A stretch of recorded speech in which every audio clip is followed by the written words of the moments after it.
I'm Judat, and this is Lisa. Hi. And I thought I would jump in here today because I know all of us are caught up discussing and talking and really worrying about the coronavirus, COVID 19. And I wanted to take this time and bring in Elisa, who has worked remotely for a very, very long time and works remotely with me. And so we could talk about what best practices and what you could do at home to feel some kind of normalcy, because normalcy is important, right, Lisa? Yeah, well, Yeah. as best as you can. Yeah. And I know it's you said as best as you can, because for many people it's kind of It's a big adjustment. it's a big adjustment. Do you remember the first time you worked from home, and what was that like? Um, the transition for me wasn't too bad. I mean, but it, I guess it was easy for me because I just kind of set myself. You can have to basically condition yourself that this is what you're going to be doing. Yeah. So I mean, you have to put aside certain things in place. So like, start a routine. Well, this is a new routine. So waking up at the same time, even though you weren't going somewhere, you still have to be somewhere at a particular time. So let's say you got up at 6, I still got up at 6. Yeah. So instead of, let's say, normally I would leave home, let's say I was leaving home at 7 o'clock to be somewhere at 8. At 7 o'clock, I'd probably be getting breakfast and getting Yeah. myself ready. And then at 8 o'clock, I'd be, at my desk in front of my laptop ready to go. I think Lisa raises a really important point about establishing a ritual, because rituals are what we are used to as human beings, to make life be comfortable and for us to establish a sense of normalcy in our lives. And rituals and customs help us do that. So whether it's celebrations or whether it's something as simple as getting up and going to work. And so when you are working from home, I would say that the number one thing that you have to do is establish the ritual, as Lisa said. A routine. So the routine of getting up, and maybe there are some adjustments because you are working from home and this is a new kind of situation to get used to. So maybe if you used to get up at 5 o'clock, and you want to lie in bed until 5:30 or 6, I think that is okay. But don't change that routine from day to day, because what you will find yourself is that you will find yourself struggling to get back to a sense of normalcy. Yeah. So if you got up at 5 o'clock, if you made breakfast for your family, I know that most of everybody is stuck home, but continue making breakfast. If you meditated, Yeah. if you exercise, continue to have those kind of Routines, practices within your life and within your morning. Because what that does is that it sets up your whole vibe, your whole spirit, for establishing a pretty good start to the day. Yeah. Yeah, a pretty good start to the day. I don't know how many of you know, but I have been, I tried remote work with my team 12 years ago when I had my big public relations firm. And what I found out is that some people responded well to it and some people didn't. I could remember I had an employee who slept, and when I was calling him at 10 o'clock in the morning, thinking that he would be up, he was actually sleeping, and he also missed a 2 p.m. Skype meeting that we had with a client. And what that showed me, Lisa, is that as an employer and as an employee, you have to sort of establish the clear boundaries and the clear expectations of what you would like. I would say, because we're a small firm, from each other. Well, that raises a good point, because Yeah. what I found with my experiences, like let's say you miss your alarm, Yes. albeit it could be an invisible one, because in some cases your body just kind of conditions to get up. You get up at 6, you get up at 6. Right. Or if you have an actual physical alarm that goes off.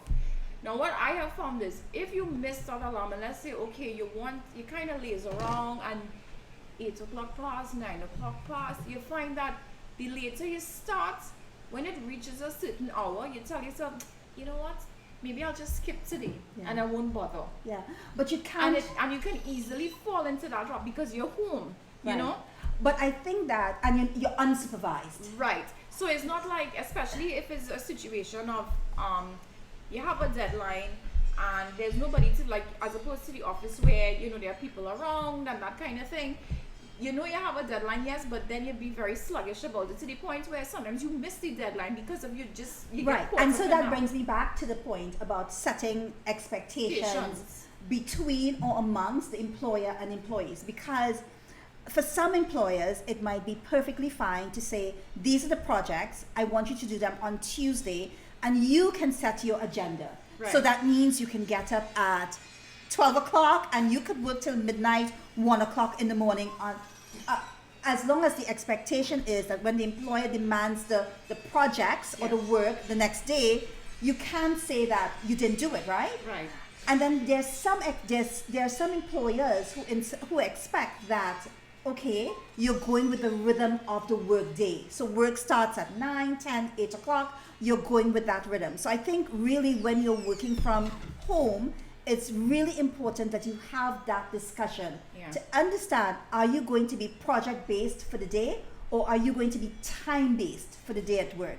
And those are two different expectations. If you are watching us live, don't forget to tell us in the comments what you think and how is working from home for you? How is it going? Have you established a routine, and have you had that conversation with your employer about the expectations about your work? So one of the things I always do with Lisa and my team, my remote team, is that I'm always thinking ahead. I think that's like the role of the leader, to always be forward thinking.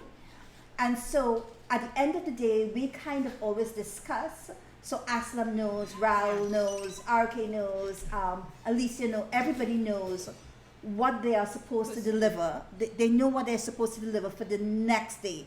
So that might be a 20, 30-minute conversation, and then the next day, it's just about checking in. Okay, Lisa, are you up? Is everything okay? Do you have everything that you need to succeed? And it's a 5-minute or 2-minute conversation. Right. So how do you feel about that in terms of setting the expectations for the day's work?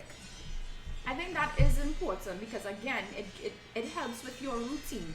So if you know, if you set your mind like a basic work day, as if you're going into the office, it works it flows better, I feel, as opposed to, okay, give me the project now, because then you fall into bad habits of, okay, because you're home, you would work all hours of the night and that kind of thing, but that kind of breaks up your routine. Because let's say after all this is over, you now have to go back to the old routine of being at work for 9 or 8 or whatever, you know, and that now becomes a new adjustment because you've gone into bad habits of working through the night or getting up late and that kind of thing. So I think in this situation, because this situation is more or less temporary, and we say temporary because we have to be hopeful it will be temporary, I would say the best approach is probably to keep the routine you already have. It's just that the spaces are different. That's it. Oh, okay. So that's a great point. Spaces. I think that as an employer, it is absolutely critical that you understand, like on my team, I have people who work within my home country of Trinidad and Tobago. And of course, I have a team that's based in India, I have Africa and the United States. And for me, I like to understand their dynamic. So when Aliza is working with Aslam, for instance, sometimes she forgets that it's 2 o'clock in the morning over there, and she's like, okay, we have this to do. I'm like, no, Aliza. So for me, it's really important to understand what that work situation is. Like, do you have kids? Because remember, some of my remote team members, and I have never met them. And even though we've been working seamlessly together for years, I have never met them. And so it is crucial that I know about your structure and where you work, and is your desk set up for work, and what kind of computer do you have, and what kind of Wi-Fi do you have, and all of that, because it's so crucial when we have a remote team structure that we're using apps that when I am speaking, the person can hear me clearly, and we're not having constant Wi-Fi shutdowns. So one of the things that I like to say to people who are on my team is to really have a dedicated space. Now, it doesn't have to be an office space. Doesn't have to be, it could be a table in your living room, which most of us are grappling, Yeah. most people Or are it could grappling be, with it now. could be a spot on your dining table, Yes, which I think most people are probably doing right now. Right, yes, exactly. But make sure, I think, that that spot is organized for work, because after a while, custom makes habit when you do something repeatedly over and over again. So going to that one particular spot, and even though working from home allows you to, okay, go to that table, then sit on the couch, then turn on the TV while you work, it allows you to do so much working from home, as long as you are disciplined enough. But I think it's essential that you carve a space where you can work. What do you think about that? A space is important because you don't want that you're floating all over. So, like for instance, you don't want to be in front of your TV. That's like a huge distraction. But I work at night, Lisa. At night, I sit in front of my TV, and I think it's more background noise. On nights when I have to work, I have to write, I kind of have the TV on as a background noise, and I work really effortlessly without any issue. Does that happen to any one of you who's listening on our live? It's our first live. Don't forget to hit the notification bell. I have to say that.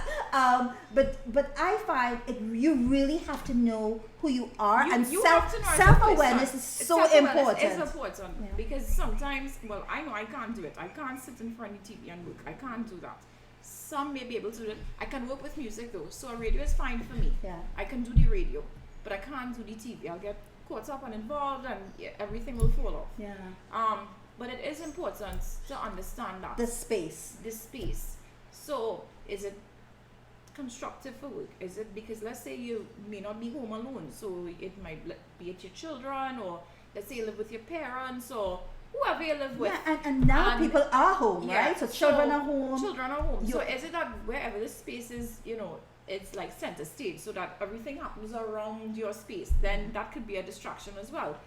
I mean, if you can't help it and you just have to kind of root through, obviously it will, I assume it will make your task a little harder. But I mean, you do what you have to do. Yeah. But space is important. Or is it that you have to retreat to your bedroom maybe, and you're just on your laptop on your bed? That could work as well. So I guess it's what works best in the situation you have. Yeah. So these are unprecedented times, as we all know, and I find that it's so easy to be consumed with news of what's going on. And of course, if you're consuming the news, you know that right now there is no silver in that lining, right? It's a very tattered lining, and there are no flecks to be found. But I think that as entrepreneurs, we are used to pivoting in business. Yeah. We are used to the cycles of the economy. We are used to businesses, the large businesses that we depend on for revenue and for work, to change direction, and we move in tandem with them. So we are used to this. We have built our muscles, and I know that it also requires us to be real about what is going on at this particular time. We cannot bury our head in the sand and think that it's business as usual, or that we will emerge from this in the same way. But I also think it's so important to protect our minds, because protecting it and distancing ourselves from the noise, from a lot of the negatives. Be real, understand the information, but distance yourself from the noise, so you are left to hunker down with a plan, formulating a plan for the way forward. This time requires an existential kind of intelligence for us to understand who we are, why we are here, why do we do what we do, and come up with a plan that adjusts our sails and set forward in a new direction.